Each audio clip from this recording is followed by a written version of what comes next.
今天呢，我们准备了30个这个土鸭蛋，给大家分享一下含蛋的2种做法。先给它加入清水，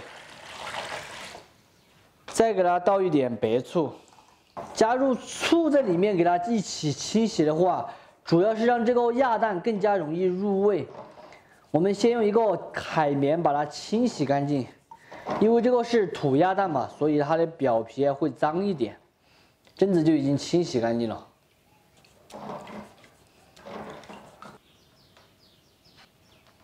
全部清洗干净过后，我们把这个鸭蛋放到露天坝给它晒1个小时，这样子晒过的鸭蛋更容易出油。很多朋友经常都在喊吃土吃土，我就想问问你们知道土的味道吗？你们吃过土吗？这个才是正儿八经的土。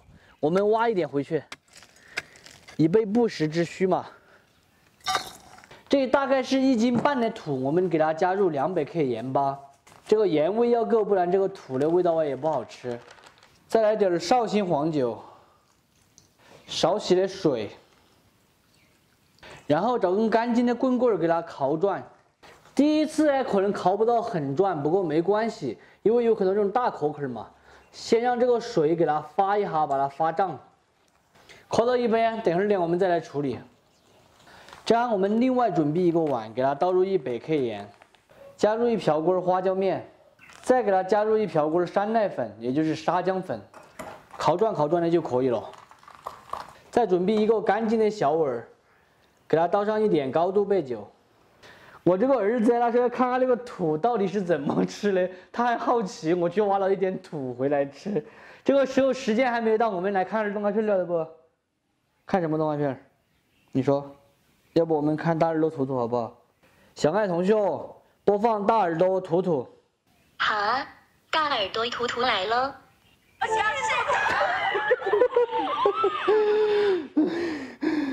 哎呀，他妈妈踩到那个水盆翻掉了，太搞笑了。图图妈，你忙的。我怎么发现这个图图妈和老本还有点像哎？你发现没有？这个鸭蛋我们已经晒干了水分了，这还给它先裹一层高度白酒。 因为高度白酒具有杀菌的作用，再放到这个盐里面给它裹上一层盐巴，榛子就可以了。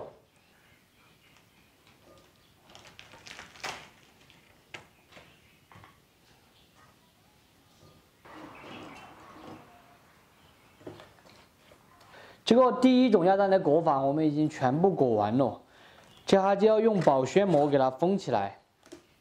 这样我们来做第2种做法嘞。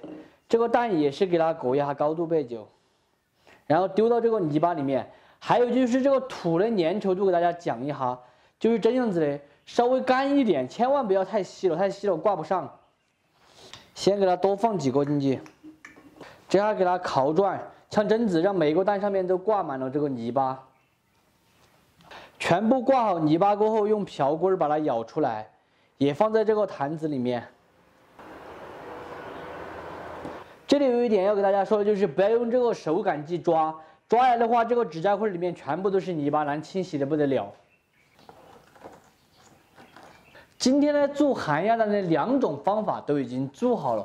第1种直接裹盐的方法的话，它会入味更加的均匀，但是我们第2种裹泥巴的方法的话，它会更加的流油反沙。2种方法各有各的好处，大家根据自己的需要来。其实做这个含鸭蛋还有我第3种方法，就是用我们四川泡菜的泡法。等这2种含鸭蛋吃了过后，我们再来研究第3种做法。榛子密封起来过后。 我们给它扣过15到20天的时间，基本上这个含鸭蛋就已经开始入味反沙了。半个月前我们腌的这个含鸭蛋已经好了，这个呢是表皮裹了泥巴的，然后这个呢是我们表皮裹了那个叫做盐跟香料粉的。我们就先煮2个，这个呢是裹泥的，这个呢是裹香料的青壳壳的蛋。 2个蛋都煮熟了，我们先来敲这个弄了泥巴的，敲开来看一下有没有出油哈。你们看这蛋黄这里，这个里面非常多的油，还是老规矩，用筷子敲起来。这个也已经出油了，但是这个油没有刚才那个多，很好吃，我儿和你。这个我剥开给你们看一下，这个油虽然没有刚才那个多，但是我吃了哈，就是这个果盐这个的话，口感会比刚才那个口感会好一点。